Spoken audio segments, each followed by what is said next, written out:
Dear Chhatrapati Shivaji Maharaj, you are the reason I love India. Happy birthday. What should I say that has not been said before? I mean, we've learned history, but I feel we are not learning from it. Today, I feel like asking for your help because our country needs you. You were born on 19 February 1630, during the time when India was in shackles, the Mughals in the north and the Nizam and Adil Shah in the south.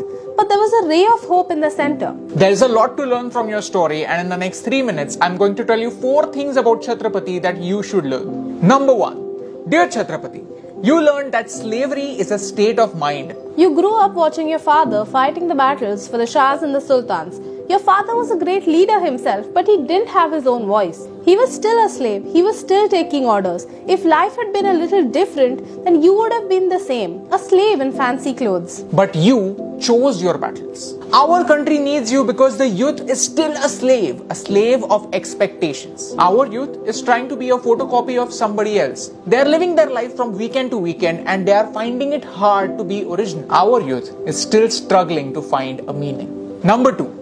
Dear Chhatrapati, you learned that number 1 is greater than number 5. 5.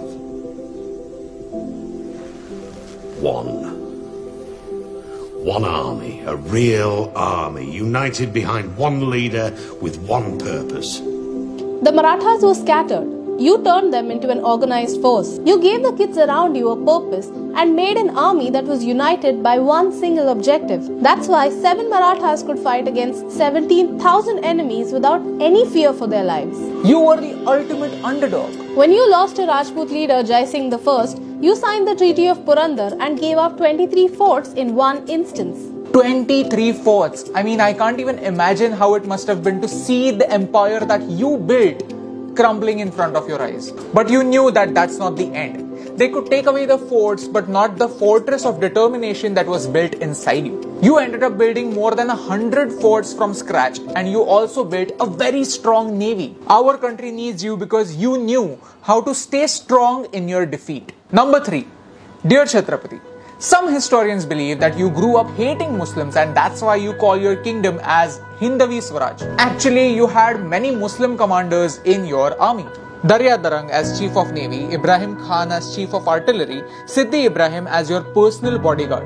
In fact, out of 150,000 cavalry, 66,000 were Muslims. The Maratha army captured many forts and towns, but all the women were sent back safe with their honor intact. You treated prisoners of war with respect. You told your followers not to damage any mosques or the Quran or hurt any women. Our country needs you because you understood that to be happy, you don't need to belong to one particular religion. Number 4. Dear Chhatrapati, for your entire life, you fought for an ideal. You never fought for your personal glory, your personal interests. Your pride and desires always took a backseat.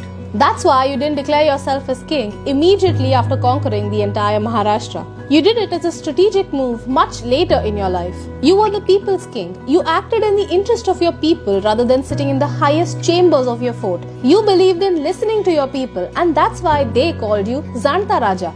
Today's leaders are losing touch with the common people. Our country needs you because today the enemy is not an outsider. It is our own mindset.